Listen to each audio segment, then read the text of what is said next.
So we're here with South African Olympic rowers. Thank you again for coming. This is officially the gold medal, belongs to Sizwe. Thank you so much for bringing it. No worries. So we'll just be asking you guys questions, and then just feel free to add on anything anyone else says. So yeah, let's start with you, James. You look like you're the captain. No, I don't think we have one of those. Okay, yeah. Personally for you, what does it mean to you to have contributed to by far the most successful Team SA Olympic team in the history of the country? Yeah, I think we just played our little part within sort of a big structure, big SASCOC, and I think that they did a really good job, and I think we just did our little thing within it. So we were very isolated, we were at our own village, so it was very small, but it's really cool to come back to the country and see how excited everyone was and how much it meant to everyone. It was really special, yeah. Yeah. Now, what was going through your minds when you qualified for the final race? Well, you can't win anything from the B final, and you have to qualify A final. yeah, so we were pretty. I mean, so that's a big step in the process, is to make it into the A final, and I think we just went out there to race a hard race, and we did that, and then I think we're pretty happy with that. Obviously, nice to get into the A final. Oh, okay. Yeah. So Sizwe, most people wouldn't say that South Africa were favorites to get the gold. In fact, the commentator was like, South Africa came out of nowhere and took the gold. And they called you Australia as well. Yeah.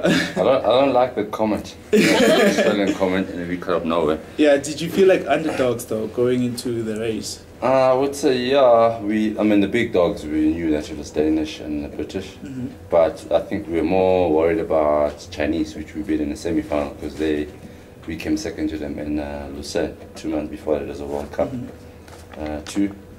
So when we beat them in the semis, we knew that the British and the Danish are going to be the ones, and Australia. So yeah, and I guess they didn't expect that. They probably thought, I mean, we knew that if we had a good race, we'll be top 3 somewhere there. Just not sure where we were going to be. So yeah, we put our best results on the table, and that's what it got us. Yeah, just can describe that feeling, right? When you finally crossed the line and you were first. I mean, what goes through your mind at that exact moment? Just pure exhilaration. It's just the adrenaline is pumping. I just remember just screaming, my voice hoarse. Yeah. Even at the little gun show, like yeah. I don't really watch you just bashing stuff. Yeah. Yeah, there's actually a very good picture. I'm not even sure who it is. Yes, that's the two of you. You're just... He's going like that. Yeah. And the next picture, James like... Yeah. That's really cool. Now, going into the games, were you always targeting a gold medal? Yes, definitely. We had one goal, and that was gold. We didn't, we didn't say, oh, we got Rio, or our plan is beyond us. No, it's like there's only London, and you only get you may only get one chance at going for it. And we're going to make the most of this, and we're going to aim as high as we can, and we definitely aim for gold. Okay. Now, how did you feel like as a group? I think we already asked this question, but how did you feel like on the podium winning gold? And the national anthem of South Africa. That's the best feeling ever. There's no words to explain it. The guys can explain it different, but for me, there was no words. I mean, seeing a flag and having these guys leading us to a national anthem, Jordan Matthew. It was exciting. I mean, everyone was there, the families and girlfriends were there. So we just celebrated. It was a great feeling. Yeah, your success, along with the successes of Cameron, Van der Berg and de Klerk, it caused quite a big stir at home. Were you aware of how much your achievement had affected the people of South Africa, James? I don't think I sort of got the size of it until we got home. And when we were over there, I read quite a lot of the South African press while I'm over there, and obviously it was big, but it was just sort of 1 or 2 days, and I thought, okay, cool, we're going to arrive home and we're going to do our thing. So Rick Nicklin said to me in one of the other functions we had, he happened to be there, and he said, when you get home, your life won't be the same. That's a bit of a funny comment, and in hindsight, I know exactly what he was talking about. Now, how was the experience coming back to South Africa? The moment when you walked through, did you came back with Team South Africa? Now, coming to OR Tambo, how was that experience with all the cheering fans there? How was? Yeah, no, I think it was well, pretty. Anyone. Okay, it was really cool. I mean, we had there were a lot of school kids out there, and I think that's a big part of what we want to. We want to use the result to lift the profile of rowing and especially international rowing. I think we want more kids to come and do it. So it was really cool for us, I think, to see so many young rowing kids there to come shout for us. I think that was really cool for me. Anyone else? So actually a follow-up question to that. Do you feel like what you've done, what you've achieved, I mean, it has touched so many people. Do you think it will improve rowing in South Africa? Yeah, I think it has, and it will, because obviously there are a lot more people that now want to do rowing, a lot more kids that I've seen as well. I was in my old school on the weekend. It was just a fishing show that they were running, and I was just doing, I was a judge. So yeah, I had a lot of kids coming saying, you know, they want to row and all of that and do all of that. So from a school point of view, which is good. I've met people publicly and they're like, how do we go about rowing? So I think it has, and the results has been good. So yeah, I think going on from that, I've been, since we've been back, obviously this being a TUKS interview, sort of being a Perdeby interview, since we've been back, I've been out with the TUKS club once or twice. Johnny's lined up to row a boat race in a couple of weeks' time. And we've already seen a bit of a knock-on within the club. You know, there were 2 guys out there yesterday afternoon. So we had the men's A8 out and the women's A8 out on the water, but there were also 2 guys out there. They just sort of arrived, and I've never seen them before. Obviously, I've been overseas for a while, and they just went out in one of the pairs, the 2 of them. I eventually had to go save them they rolled over, but they were having a jaw, and they were still smiling and enjoying it, even after they'd like rolled in and been in the water. And those are just a couple of those two guys, but apparently there've been a lot more than 2 of them who have pulled into the club and said, yeah, how do we get involved? We want to be part of your club. So that's really cool from a TUKS perspective. Yeah, it's really cool to come back and see that. John? I have nothing to add on that. Comprehensive. Done well there, James. Okay, now John, besides the medal, what experience have you taken back from the Olympics? Experience? Oh, that's deep. I try. What do you mean by experiences? Well, anything. Maybe like how you experienced London, or well, anything besides winning the gold medal. What was like great? Yeah, like for a lot of people. There was one particularly great thing. Inside the Olympic Village, there is a McDonald's. Well, that explains the steers. We were on diet for most of it. We had to be on diet while we were racing. We had to weigh 70 kilos. So after that, we got to eat what we wanted. And sitting down and eating your 4 burgers is something special that I won't forget. Matt, a lot of athletes have said that walking, or were you part of the parade? The initial Team South Africa like the opening ceremony. You guys also there? No, yeah, we raced the day afterwards, and you know, we like to accommodate all that sort of parties, the things that keep Sascock happy. You know, we like to accommodate all of those things as far as possible. But I mean, we're still there to do a job, and business is to race, and the next day we had to race. So yeah, there's no ways to go and stay up till 1 o'clock in the night to walk around the stadium there.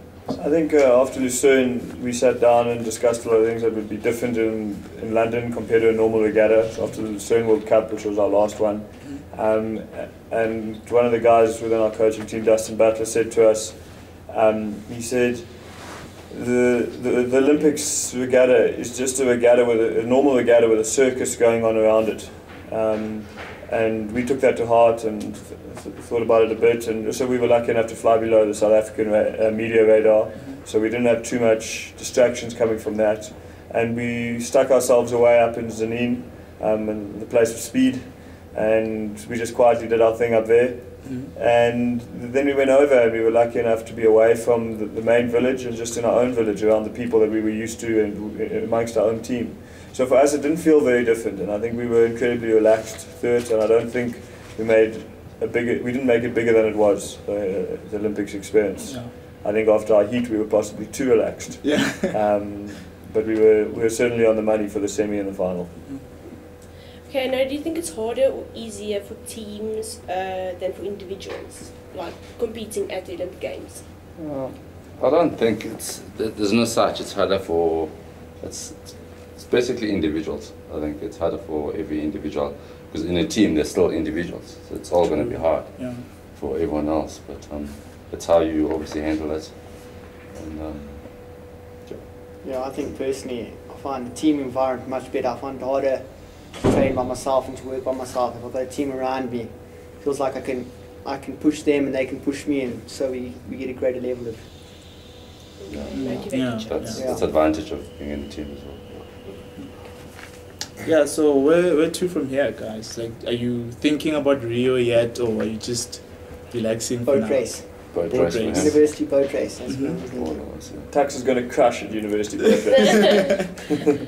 We're going down there with some strong boys, and we'll do that. But I think going forward to Rio, it's obviously a long way away. We're going to focus on 2013 for the moment, and worry about the World Cups and the World Champs in that year. But I certainly still have goals to get to Rio and qualify for Rio, and we have to get in the process. We can't be worried about the final in Rio, that's for sure. There's a whole lot that needs to happen before here and there. So speaking of which, do you guys, the decisions I'm guessing have to be made as a team, and everything is done as a team. Do you have any individual aspirations though? I think we have our individual aspirations to row, and I think at the back of everyone's mind is Rio. But at the end of the day, we don't choose who the 4 people are that's going to sit in the boat and stuff. So as an individual, you have to decide if you want to be there, and you have to train harder and impress the coach. Just like in a soccer team, they can easily just take out this guy or that guy and put in someone else. And we've all experienced that during this last 4 years where the 4s rode without us. And we luckily the right team got on the line at the end, but it's not a simple matter, and there are other people there, so it's not a foregone conclusion that this 4 will race ever again. But that's what I think all of us are aiming for as individuals. Okay, and then well, lastly, what advice would you give to young athletes trying to emulate you and then maybe win a medal at the next Olympics, or maybe joining you at the next Olympics? Well, I'll just start with one point. I say a lot of people want the results, they want the medal before they put in the work. They want the guarantee that if I work this hard, I will get the medal. And I think my advice is that you just got to take the risk that you will fail, and you just have to commit everything you have, and you'll see you won't fail. Yeah, I think. Sorry. No, sorry, go. A lot of guys have a lot of reasons why they can't do it, and I think that's something that the 4 of us don't have. We see South Africa as the best place we could possibly have to train, and we have the best facilities and the best boats we could want, and we just choose to look at things the way that's going to make us faster, and we don't sit there with a long list of reasons. And obviously you could be negative and say this and say that, but at the end of the day, everyone has opportunities open to them, and they just have to take those. So the guys mustn't sit down with a long list of reasons and say, this is what's going to... If they do that, they must then work a way to fix those things. They can't just sit there and say, I'm not doing it because of this, this and this. They must just commit and be positive about what they're doing and make themselves faster every day. Oh, it's easier. I think you said it all. Yeah. I spoke first. Yeah, that's what it's... One to any new athletes coming up, every day they've got to ask themselves the question, were they the hardest working athletes in South Africa that day or in the world? And the answer has got to be yes every day.